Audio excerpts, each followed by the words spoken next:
Every day, we strive to do more and be the best versions of ourselves. It's not an easy task, but success is available for each of us. Welcome to the Swag University podcast, where each week we explore insightful messages, strategies, and tips to help you level up in life. Your host, Dr. Phildra Swagger, creative strategist and mindset coach, will empower you with the tools you need to create the life and business you desire, while providing inspirational insights to the woman who wants to see her destiny manifested daily. So now, let's level up with Dr. Swag.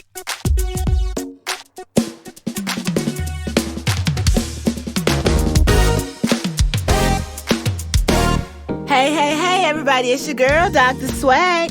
I hope you're having a wonderful day. As you know, I most certainly am. It's always my honor to come and have a conversation with you.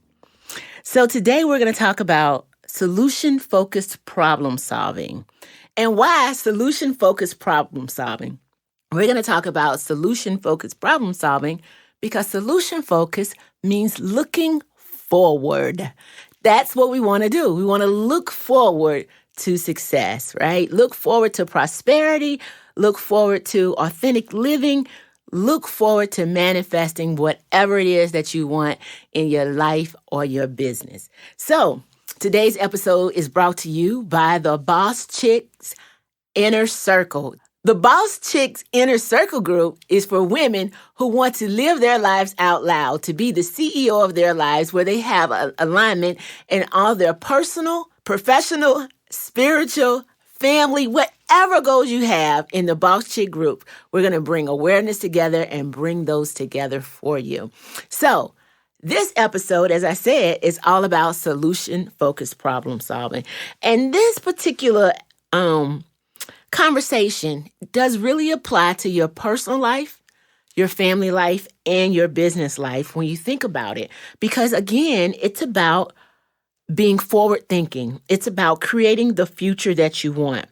Solution-focused problem solving really involves several steps that can guide you to a strength-based outcome, right? We want to look at what challenges we're facing and then apply keen awareness about how to get to the other side of the problem. So I want to share just a few tips to help you challenge that. And first of all, you have to ask yourself, where am I in the process, the stage of this problem? Assessing the stage of the problem means identifying where you can be in the change process. Are you at the beginning? Are you at the middle? Are you at the end?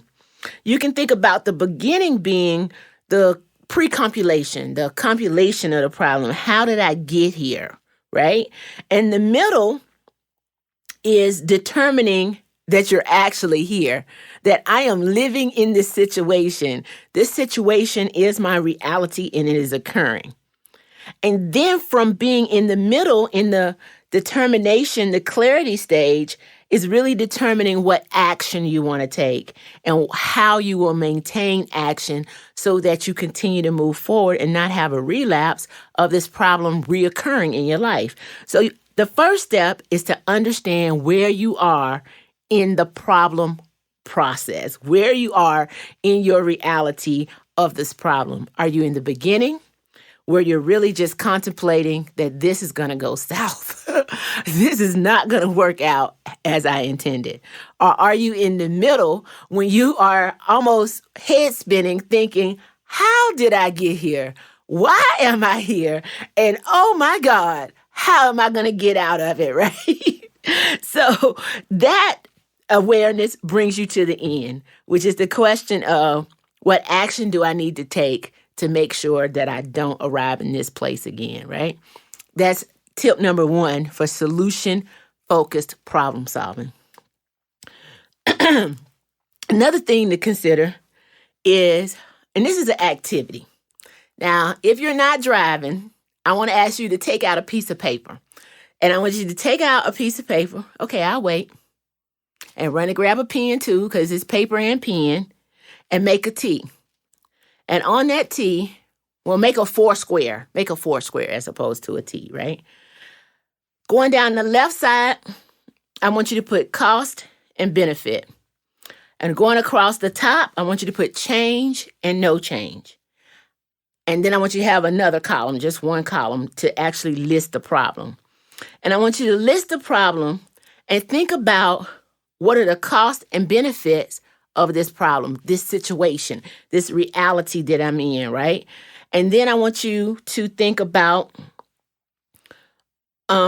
what is the cost and benefit if you don't change it or if you do change it, right? So the idea is to think of the alternatives as to where you are now, the alternatives of being stuck in a problem. And so I'll give you an example. Y'all know I'm always telling you that I'm on my weight loss journey, right? It goes up and it comes down. It goes up and it comes down. And actually, I'm not an athlete, never have been. I like walking because I love to be outside. I feel like I can feel God just in almost any outside space, probably why I live in Florida. My next step is to live on the Florida water, but I'm just sharing that. But to really find the thing that you like to do. I'm not, as I said, as an athlete. So that means that getting the right calorie burn is always a challenge for me. But I have to exercise if I'm going to lose weight and if I'm going to tone up and if I'm going to give my heart the opportunity to have good pumping blood and oxygen flow. And so all of the benefits of cardio, I have to exercise, right? Benefits to my lungs, I have to exercise. So if I use that as an example in this activity, the cost of not exercising is that I'm not going to have good cardiovascular health. I'm not going to be able to tone up.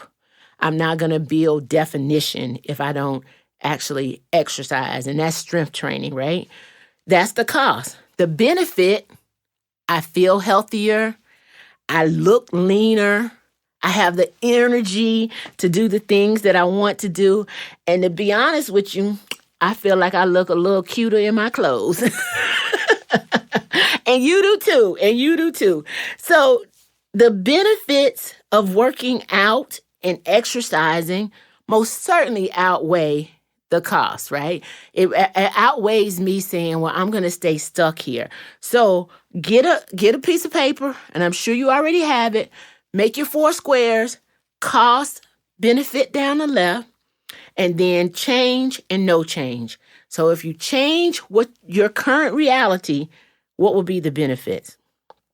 If you don't change your current reality, what will be the cost, right? So play with that and see how that works. It's important in business as well. And in business, you can think about it as, do I have the right team around me? Am I taking time to actually put it on paper and have a plan for how I'm going to launch this next product, this next project, and what are the resources that I need? And when you think about the cost and benefits of planning, you'll get further down the road. It's like one of my friends at the university says, when we start talking, because you guys know I can come up with an idea really quickly, right?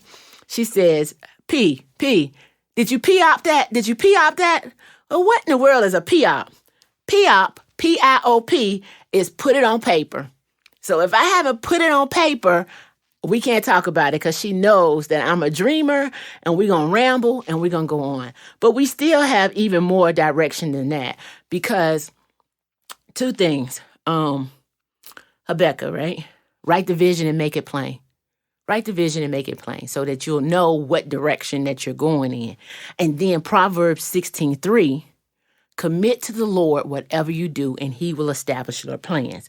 So as you weigh out the cost and the benefits and you make your plans, know that you have to write it down. You have to P-op it, put it on paper to make it plain, and then make sure that you can commit to it. Because when you commit to it and you commit to it in your faith, then you most certainly will have a roadmap to have a solution-focused problem, right? That's what we want to do. We want to look to the future. Then the third step I want to offer you is to figure out what layers of support that you need. What layers of support do you need? Think about anyone in your network that is useful to you in helping you resolve this problem. And understand that that might be technical support. It might be professional support. It might be personal. It might be family. And you committing your time to the things and the gifts and the talents that you have, and then get out of the lane. Like, I hope you guys love my podcast, but I'm the star of the show. I cannot push one button to make sure that this works how it should work. So I have an executive producer, right, who makes sure that sound is right, edit is right, everything comes to you in the highest quality. If you were waiting for me to do it in my talents and my strengths, we have 3 episodes published. And those are 3 that my kids reserved on the computer, right, or saved on the computer. But beyond that, I'm going to stay in my lane. I want to talk to you. I want to tell you what God has done in my life. I want to tell you that there is a hope and a future for you. I want to provide resources around how to live your best life, how to build your business, how to build the future that you want, how to solve problems with a future focus, right? Living in a full expectation that there is more for you in this life and that you can have it by working for it. So layers of support. Now, I said something earlier that I want you to remember in layers of support is that you have to say yes to yourself. That means that you will have to say no to the 100 great ideas that you have. Steve Jobs says that the way that he turned Apple around is that he listened to all of the 100,000 things and products that they had, and he said no to 700 of them. And then they focused their energy on whether or not you needed technology for your personal or for your business life, if you needed it on desktop or if you needed it on mobile. And then they redesigned everything around those simple concepts. And so there's not a whole litany of different Apple options, right? It's like we do these things and you can get it in the version that's most applicable to you. So think about what you have to say no to, what you have to say yes to, and yes, saying yes to yourself is so vital. And saying no might mean that you have to tell a kid that you can't participate in a particular activity, or you have to ask a husband to cook dinner, or you might have to say not this meeting, but that meeting. And then you add the technical support that you need so that you're in your lane and you've said no to the things that take up time and space. And then you ask for the additional support and resources that you need. So the 3 tips on solution-focused problem thus far is: number 1, understand what stage of the process you're in. Number 2, take into account of the cost and benefits of where you are. And then number 3, layers of support. Understand what resources you really need in order to manifest a better situation than what you're currently in. And no, the expectation is that you need to write it down and commit it to your to God, right? And then the last thing I want to say is this. The question is, when you do those 3 steps, then ask yourself, how can I suspend the reality of the challenge that I'm in right now and really dream of when this is going to be better, right? What this looks like for me, right? That's the what I'm going to call the miracle question. And when you ask yourself that miracle question is, what would it look like? That is really meditating in a place where you can keep your mind in perfect peace, right? Where you can trust that tomorrow is better than today. So suspend the reality by taking those 3 steps, asking yourself where you are in the question and in the challenge. What's the cost and the benefits? What resources do I have? And what would it look like if it was different? And you will create the future that you want, not only in your personal life, but in your business, in your finances, and all the things that concern you. So I hope that you will take these tips and get focused on creating the future that you want. As always, it's your girl, Dr. Swag. And remember, stay blessed to be a blessing. Always. Glad you joined our conversation. For more Swag University episodes, subscribe on iTunes and help us level up by leaving a 5-star review. For more information and free resources, visit our website at swaguniversity.com with 2 G's. That's SWAGG University.com. Also, follow us on Facebook, Instagram, and Twitter to keep the conversation going. Until next time, we hope this episode has inspired you to manifest your destiny and level up today.